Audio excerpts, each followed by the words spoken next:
हर हर महादेव साथियों, आप सभी का अपने चैनल लव यू जिंदगी में तहे दिल से स्वागत है। आप सुन रहे हैं अपनी पसंदीदा कहानी वफा ना रास आई का 8वां भाग। अब तक आपने सुना कि शिवम अपनी मां अनान्या को हकीकत का आईना दिखा रहा था। डैड के साथ जो आपने किया है, उसके कारण मेरा दिल आपको कभी भी माफ करने के लिए तैयार नहीं हो रहा था। पति पत्नी के रिश्ते की डोर भरोसे से जुड़ी होती है, आपने उस भी भरोसे के धागे को तोड़ दिया था। पर अब तो मुझे समझ में नहीं आ रहा है कि मैं आपके साथ क्या करूं, क्या कहूं आपको और क्या आपसे कहूं।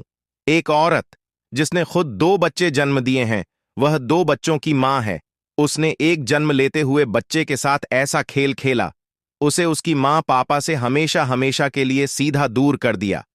शिवम के लहजे में ना जाने क्या क्या छुपा हुआ था। दुख, अफसोस, नफरत, गुस्सा।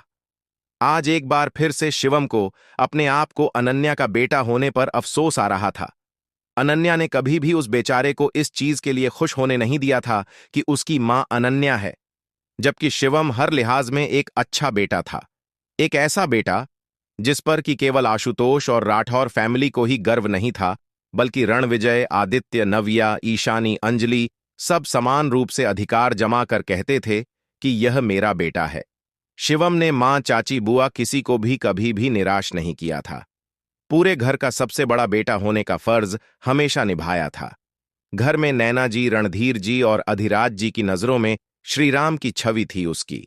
और सब छोटे भाई बहन शिवम के लाडले थे और मम्मी पापा से भी पहले शिवम भैया से हर चीज शेयर करते थे और शिवम भैया से अपनी जिद पूरी करवाते थे।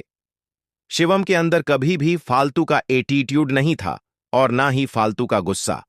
उसका गुस्सा और उसका एटीट्यूड केवल उसके ऑफिस तक ही सीमित था, उसके बिजनेस राइवल्स और दुश्मनों तक ही सीमित था। घर वालों के लिए तो वह सबका प्यारा शिवम था। एक ऐसे बच्चे के साथ ऐसा षड्यंत्र उसकी मां ने रचा था।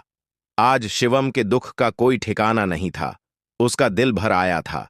जितना ही बस सबको समेट कर चलना चाहता था, उतना ही उसके सबसे करीबी ने उसको दर्द दिया था।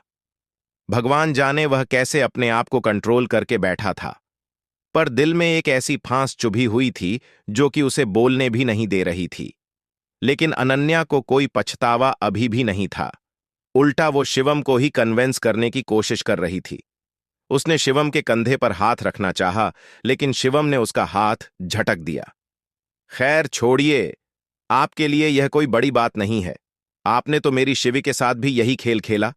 उसे भी तो अपने मम्मी पापा से 12 साल के लिए दूर कर दिया। पापा ने आपको जो सजा दी है कि आप घर परिवार बाल बच्चे होते हुए भी सबसे दूर रहे, तो यह कोई बड़ी सजा नहीं है। मैं बेकार में ही आपको वापस अपने घर परिवार में लेकर जाना चाहता था, लेकिन अब नहीं। मुझे अपनी गलती समझ में आ रही है कि पापा मुझे यहां आने से क्यों रोकना चाहते हैं। अब मुझे भी यही लगता है कि आप इसको डिजर्व करती हैं। अपने संस्कारों की हद में रहकर भी शिवम ने अनन्या की पूरी बेइज्जती की थी। लेकिन इज्जत और बेइज्जती समझदार इंसान की होती है, जिसके पास सोचने समझने की क्षमता होती है। अनन्या तो इन सब की सीमाओं को पार कर चुकी थी। देखो शिवम, मुझे तुम्हारी किसी भी बात का कुछ भी बुरा नहीं लगा है, क्योंकि उस बुढ़िया नैना ने तुम्हें जो संस्कार दिए हैं, वह यही सब तुम्हें सिखाएंगे और तुम यही सब कुछ बोलोगे। इसीलिए मुझे तुम्हारी किसी भी बात का कोई बुरा नहीं लगा है। इस मामले में मैं अपनी गलती स्वीकार करती हूं कि गलती मेरी ही है। मैंने तुम्हें अपने तरीके से नहीं पाला, लेकिन मेरी एक बात जान लो, बाप बड़ा ना भैया, भैया सबसे बड़ा रुपया आज के जमाने में जिसके पास पैसा है, उसी के पास सारा पावर है। तुमने ठीक कहा, मैं लालची हूं, लेकिन कभी यह सोचा कि तुम क्या हो। राजपूताना को खड़ा करने में राठौर और राणावत बराबर मेहनत करते हैं, लेकिन फिर भी रणविजय के पास 50% शेयर हैं, तो राठौर के पास केवल 30%, और उसने से भी तुम्हारी हिस्सेदारी मात्र 15% की है। 15% आदित्य के पास है, जो कि कभी कभी ऑफिस में अपनी शक्ल दिखाता है। बाकी आदित्य और अंजलि को घर और हॉस्पिटल, बच्चों से ही फुर्सत नहीं। क्या तुम अब भी अपने बाप की तरह सारी जिंदगी 15% के हिस्सेदार बनकर जीना चाहते हो? इतनी मेहनत करने के बावजूद भी इस मेहनत का फल खाने का तुम्हें हक नहीं? बहुत हक और ईमानदारी की बात करते हो तो मेरी भी बात ईमानदारी से जवाब देना। अनन्या ने सीधे शिवम के जमीर पर चोट की थी। नहीं, बिल्कुल नहीं। आपने ईमानदारी से अपने सवाल का जवाब मांगा है ना, तो मैं भी ईमानदारी से जवाब देता हूं। मैं रॉयल्स राजपूताना में ये 15% का हिस्सेदार बनकर नहीं जीना चाहता, बल्कि 50% से भी ज्यादा शेयर का मालिक बनना चाहता हूं, शिवम ने फुल कॉन्फिडेंस के साथ कहा। एग्जैक्टली, मैं भी यही चाहती हूं। अनन्या की आंखें शिवम के जवाब को सुनकर चमक उठी थी। और यह सब कुछ बेटा, मैंने तुम्हारे लिए ही किया है। अनन्या ने शिवम के कंधे पर हाथ रखते हुए कहा और तीखे तरीके से मुस्कुरा दी। लेकिन शिवम को अनन्या की सोच पर बड़ा अफसोस हुआ था। उसने अगले ही पल गुस्से में अनन्या के हाथ को झटक दिया। अचानक से शिवम के बदले हुए तेवर को देखकर अनन्या हैरान रह गई थी। ऐसा क्यों कर रहे हो मेरे साथ? अनन्या समझ नहीं पाई थी। मुझे अफसोस होता है आपकी सोच पर, और दुख होता है अपने आप पर कि मैं आपका बेटा हूं, शिवम ने बेहद नफरत के साथ कहा। अफसोस और दुख दोनों तो मुझे तुम्हारी सोच पर हो रहा है। जो मैं तुम्हारी मदद करना चाहती हूं, उतना ही तुम मुझसे दूर भाग रहे हो। आखिर तुम भी तो रॉयल्स राजपूताना के 50% शेयर की हिस्सेदारी चाहते हो, और जब मैं तुम्हारी मदद कर रही हूं तो तुम्हें मेरे मदद से ऐतराज हो रहा है। अनन्या ने कुछ न समझते हुए तेज आवाज के साथ पूछा, जैसे कि आज वह बिल्कुल शिवम से इस मैटर पर आर पार की बात कर रही हो। हां, मैं 50% शेयर की हिस्सेदारी चाहता हूं। 50? क्या 50 से भी ज्यादा शेयर में अपने नाम चाहता हूं? मैं तो वह पोस्ट चाहता हूं जिस पर आज रणविजय चाचू बैठे हुए हैं, जहां से मैं पूरे रॉयल्स राजपूताना को कमांड कर सकूं। मैं शेयर चाहता हूं, लेकिन आपकी तरह षड्यंत्र रचकर नहीं। मैं आगे बढ़ना चाहता हूं, लेकिन अपनी रनिंग कैपेसिटी को बढ़ाकर, किसी दूसरे के पैर में पैर फंसाकर उसे गिराकर नहीं। मैं मालिक बनना चाहता हूं, पर अपनी मेहनत के बल पर, दूसरे को धोखा देकर नहीं। मैं अपनी मेहनत और काबिलियत के बल पर वह पोस्ट हासिल करना चाहता हूं। रणविजय चाचू को मारकर या फिर उन्हें धक्का देकर नहीं, उन्हें दुख पहुंचाकर नहीं। अरे, जिस इंसान की आंखें मुझे उदास देखकर ही नम हो जाती है, उस इंसान को चोट पहुंचाने के लिए आप मुझसे कह रही हैं? आपकी जानकारी के लिए मैं एक बार फिर से आपको बता देता हूं कि हम राठौर के पूरे 30% शेयर हैं रॉयल्स राजपूताना में, और इन 30% को 50% तक ले जाने में मुझे ज्यादा समय नहीं लगेगा, लेकिन यह काम ईमानदारी से भी किया जा सकता है। शिवम में अच्छे से अनन्या की तबीयत साफ की थी। तुमको क्या लगता है, ईमानदारी केवल तुम ही करोगे? मेहनत तुम्हें करोगे और रणविजय की तरफ से कोशिश नहीं होगी? अगर तुम 30% को 50% तक ले जाओगे, तो वो अपने 50% को 70% तक लेकर चला जाएगा। तब भी तुम उससे कम ही रहोगे। इसलिए अच्छा है कि उसको खत्म करो। न वो रहेगा और ना ही तुम्हें आगे बढ़ने से कोई रोकेगा। 30% और 50% मिला दोगे तो पहले ही तुम 80% पर पहुंच जाओगे, फिर तुम्हें मेहनत करने की भी जरूरत नहीं पड़ेगी। क्या तुम नहीं चाहते कि यह कमी अधिक वाली खाई खत्म हो जाए? अनन्या ने भी बराबर पूछा। इसे सोच सोच का अंतर कहते हैं मॉम, जो कि मेरे और आपके सोच में है। एक सबसे बड़ा अंतर, मैं एक साफ सुथरी दौड़ में यकीन रखता हूं लकीर। ये मुझसे कभी नहीं होगा कि दौड़ जीतने के लिए जो मेरे से आगे दौड़ रहा है, उसके पैर में पैर फंसाकर उसे जमीन पर गिरा दूं और खुद उसकी पीठ पर पैर रखकर मैं विजेता घोषित हो जाऊं। आपका यह आइडिया और आपका यह प्लान आपको ही मुबारक हो। इस काम के लिए तो मेरा जमीर ही मुझे इजाजत नहीं देगा। और रही बात आपके इस पैसे की कमी अधिक वाले फर्क की, तो लकीर छोटी करने के लिए बड़ी लकीर को काटने या मिटाने की जरूरत नहीं है, बल्कि उसके बराबर और एक बड़ी लकीर भी खींची जा सकती है।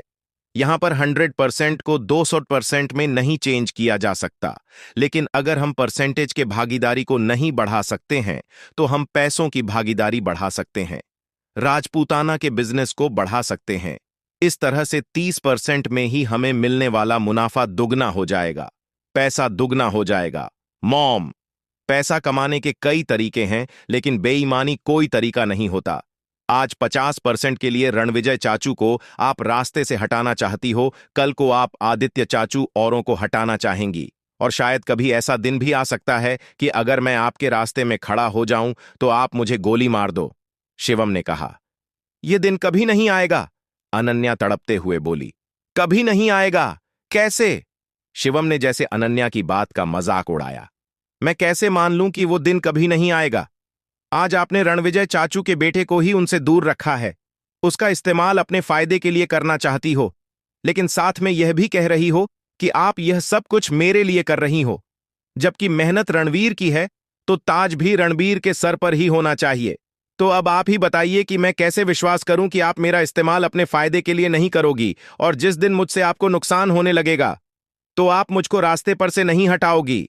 बहुत हो गया मॉम, बहुत ज्यादा। मैं आपकी फितरत समझ चुका हूं कि आप कभी नहीं सुधरेंगे। सांप के विष के दांत अगर तोड़ भी दिए जाए तो भले वह काटेगा नहीं, लेकिन फूफकारना नहीं छोड़ेगा। आप पर भरोसा करना, अपने पैरों को कुल्हाड़ी के ऊपर रखना है। मैं रणवीर को सच बता दूंगा। मैं मेरे भाई को आपकी साजिशों के जाल में फंसने नहीं दूंगा।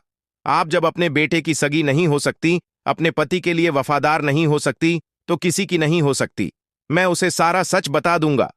शिवम अपनी जगह से उठकर खड़े होते हुए बोला, तुम्हें जाना है तो जाओ, मैं तुम्हें रोकूंगी नहीं।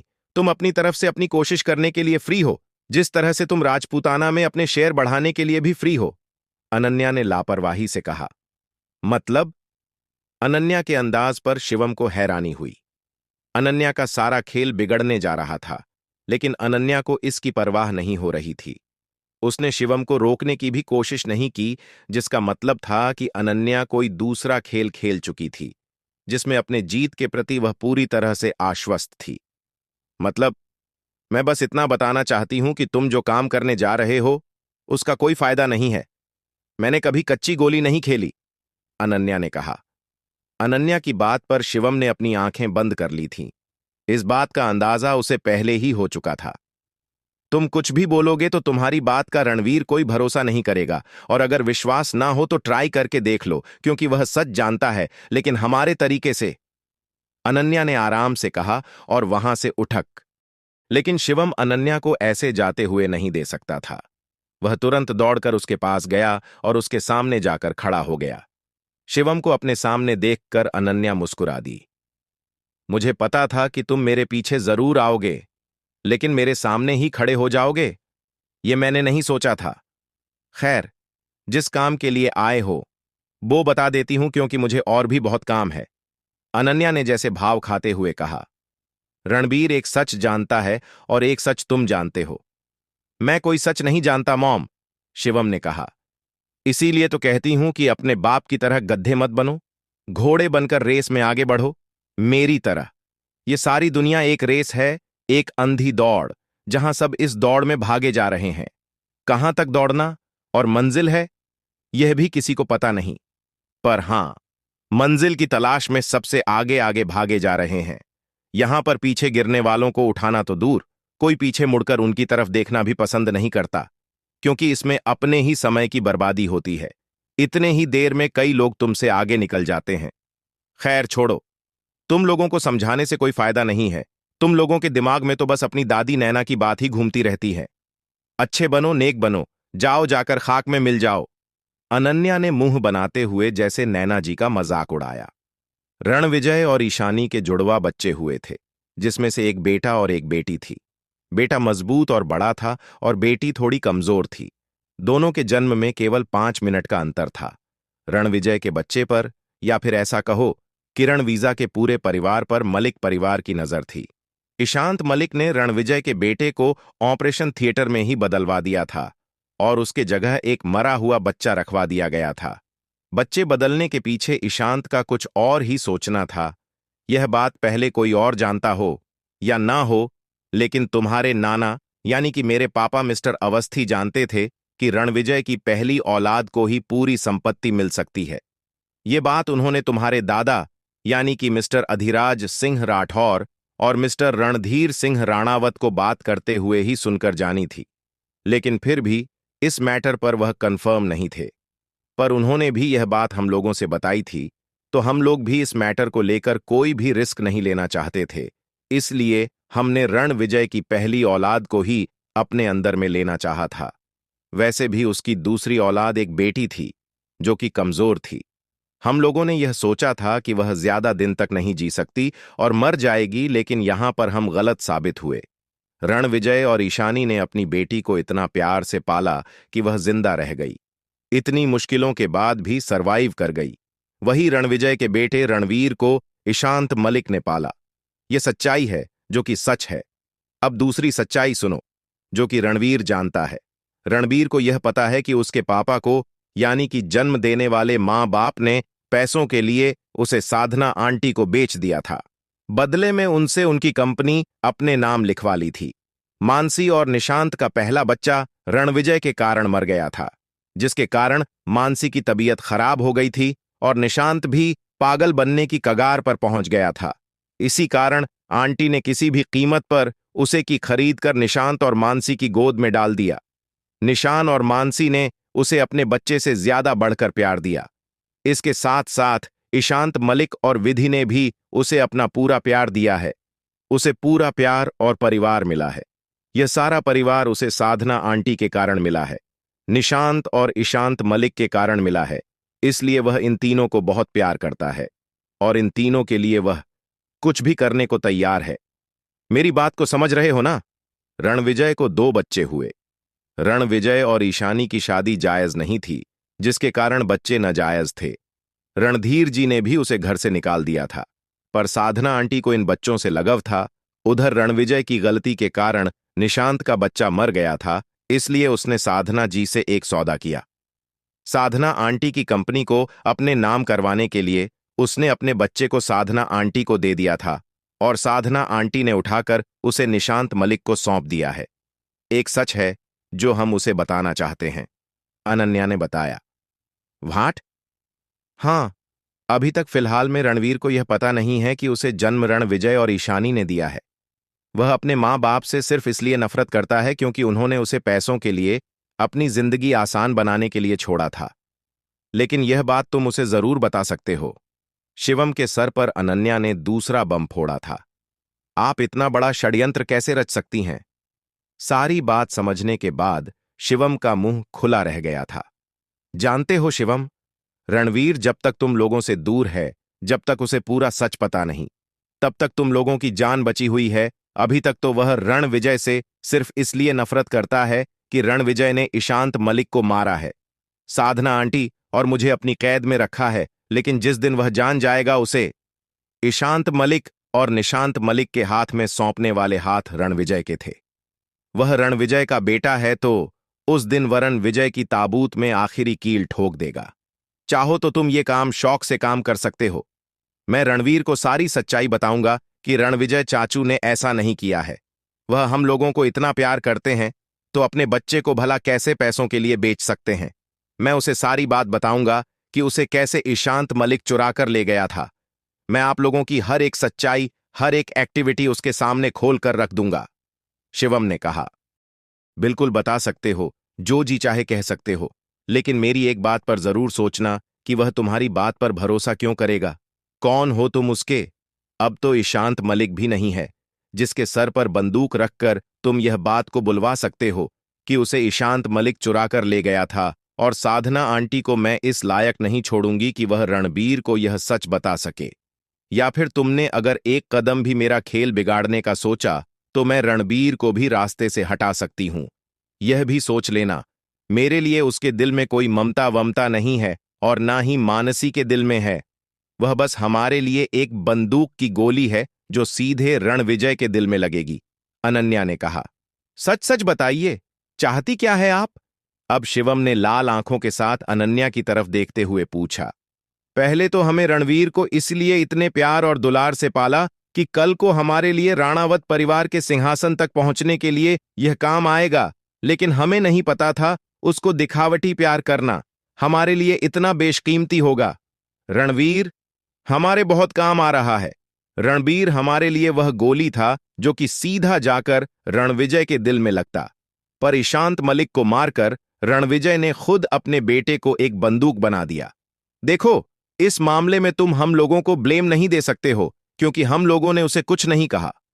जब से उसने यह सुना है कि रणविजय ने ही ईशांत मलिक को मारा है, तब से वह खुद रणविजय के खून का प्यासा बन गया है। उसके पूरे परिवार का नाम ओ निशान मिटाना चाहता है, क्योंकि ईशांत मलिक ने उसे इतना प्यार दिया है जितना कि उसे निशांत मलिक भी नहीं दे पाया।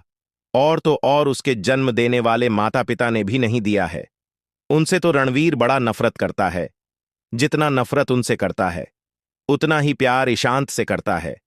इस तरह से रणविजय के हाथों ईशांत के मरने से मुझे तो फायदा ही हुआ है। आज रणविजय के खिलाफ हमारे लिए बंदूक भी वही है, गोली भी वही है, और अब तो उसने ऐसी कसम खा ली है कि रणविजय को सूट आउट करने के लिए बंदूक के ट्रिगर पर उंगलियां भी उसी की हैं। तुम लोगों की तरफ से एक गलती की देर है। लोहा लोहे को काट जाएगा। रणविजय की मौत खुद उसके बेटे के हाथ हो जाएगी। मेरा बदला पूरा होगा। तुमने अभी पूछा ना कि सच सच बताइए कि आप क्या चाहती हैं, तो कान खोलकर सुन लो। यही मैं चाहती हूं। अनन्या ने साफ कहा। आपके चाहने न चाहने से कुछ नहीं होगा। आप तो रॉयल राजपूताना में भी 50% चाहती थीं। क्या मिल गया आपको? शिवम ने अनन्या के जले हुए पर नमक छिड़कते हुए पूछा। शिवम की बात पर अनन्या तिलमिला उठी। लेकिन अनन्या भी अपने नाम की इकलौती ही थी। उसके जैसी कोई दूसरी नहीं। नहीं, नहीं मिला। इसीलिए तो अब मैं रणविजय को भी उस लायक नहीं रहने दूंगी कि वह अपने 50% शेयर पर राज कर सके। लेकिन यह भी जानती हूं कि रणविजय को चोट लगेगी तो दर्द मेरे बेटे को होगा, और मेरे बेटे को दर्द होगा, इसका मतलब मुझे दर्द होगा। इसलिए अगर तुम्हें रणविजय को बचाना है या फिर रणविजय को उसका बेटा लौट आना है, तो मेरा एक काम करना होगा। मैं रणविजय का बेटा लौटाने को तैयार हूं। बदले में तुम्हें भी मेरा काम करना होगा। आखिर मां हूं तुम्हारी, तुम्हारे लिए इतना तो कर ही सकती हूं। भले तुम मेरे लिए कुछ ना करो, पर अपने रणविजय चाचू के लिए तो जरूर करोगे। अनन्या ने शिवम से सौदा किया, या दूसरे शब्दों में कहो तो रणविजय और रणवीर को आगे करके शिवम को ब्लैकमेल किया। सारी बात सुनने के बाद रणविजय ने अपने सर पर हाथ रख लिया था। ये तुमने सही नहीं किया था शिवम। सारा दर्द अकेले झेलते रहे। मुझसे बताया तो होता। तुमसे यह उम्मीद नहीं थी। रणविजय ने बेहद अफसोस से शिवम की तरफ देखते हुए कहा। मैं क्या करता चाचू, मैं बहुत मजबूर हो गया था। मॉम और रणबीर ने मिलकर मेरे सामने कोई रास्ता ही नहीं छोड़ा था। हर समय रणवीर का टारगेट आप या फिर शिवी होते थे। शिवम ने रणविजय के हाथ पर अपना हाथ रखते हुए आगे की कहानी बतानी शुरू की। यह एपिसोड आपको कैसा लगा, कमेंट करके जरूर बताएं। मिलते हैं अगले भाग के साथ। तब तक के लिए वीडियो को लाइक और चैनल को सब्सक्राइब करना मत भूलिएगा। खुश रहिए, स्वस्थ रहिए, मस्त रहिए, और यही YouTube पर मिलते रहिए। कहानी अगर पसंद आती है तो उत्साहित भी किया कीजिए। आप सुपर थैंक्स के माध्यम से मुझे प्रोत्साहन भी दे सकते हैं, और साथ में अपने दोस्तों के साथ इसे फेसबुक और व्हाट्सएप पर शेयर भी कीजिए। इस चैनल पर मिलेंगे आपको दिल छू लेने वाली मनोरंजन, पारिवारिक और शिक्षाप्रद कहानियां, और हर कहानी के रेगुलर अपडेट मिलते हैं अगले भाग के साथ। हर हर महा